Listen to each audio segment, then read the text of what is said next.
Okay, so does this reasoning make sense?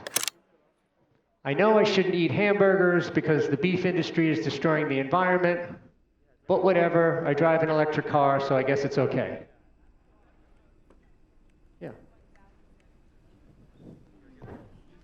So I don't, like, for the question regarding the electric cars and hamburgers, I don't think I really like that question. But if I was thinking about, like, oh, I helped an old woman cross the street, Yeah. I now have permission to, like, spit on a kid or something.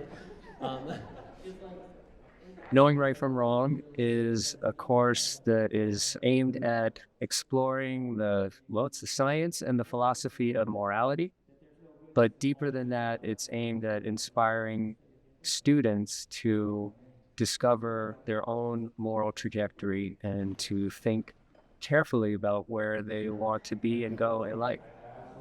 So, and I think we just talked about yesterday also, people are far more defined by the bad things they do than the good things they do. And like the example down there, help an old woman cross the street, that's great, but the kid in their family that you just spit on, they don't care about that. Right. They're still going to think you're a horrible person, Right, no, regardless that's of the good thing. insightful, yeah, and that if you are doing this moral bank accounting, that you got to be careful when you cash in your chips. You may actually end up with less than you started off with, is what I'm hearing, and that's, I think, an insightful way to look at this. I have a somewhat unusual story. My mom was married when she was 17. She had me when she was 18. She had my brother when she was 19, and she was divorced when she was 20. And so we were without a father for the first 9 years of my life. Growing up in Brooklyn without a father, and then later with a stepfather who was a street savvy kind of guy, we were exposed to a lot of morally questionable happenings in our neighborhood.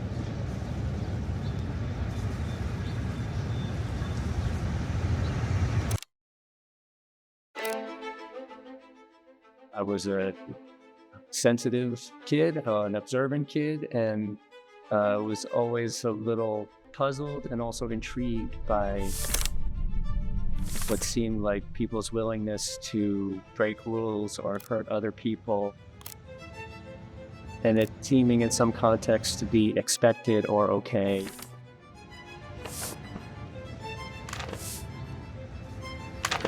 I have found it fascinating and puzzling, and I think it has motivated a lot of my intellectual interests as an adult. My grandfather had an enormous influence on my life.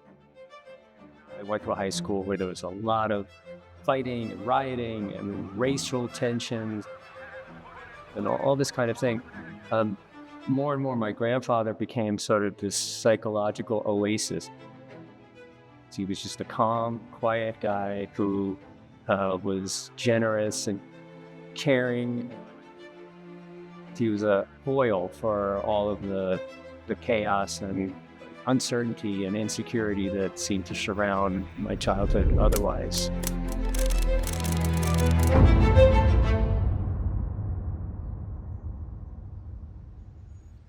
I was walking with two of my best friends. We were walking through an alley that led out onto a street. And as we were walking through this alley, a car pulled up, and a young guy got out of it with a gun and basically came walking toward us with it. He asked for our wallets. He was staring, pointing the gun at my face and holding it there, but I could see his hands were shaking.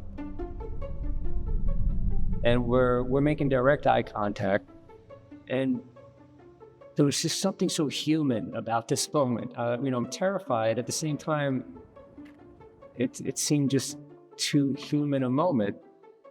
So he's heading back to the car, and I called back to him, and I said, "Hey," and he turned around, and I said, "Look, you have our wallets. Could you give us back the wallets without the money? We don't need the money, but my license is in there. I had working papers in there." And he looked at me and he said, "Are you sure?" Because I think he was surprised. And I said, "Yeah, that's all I want." And he tossed them back. Something about this moment opened up a world of possibility. No matter what the tense moment that I'm in, I see a lot of space in them, and I see a lot of opportunities for exploring them and for finding in them the unexpected. I try to bring, well, I probably can't help but bring some of that willingness to explore under pressure into the classroom and into the teaching.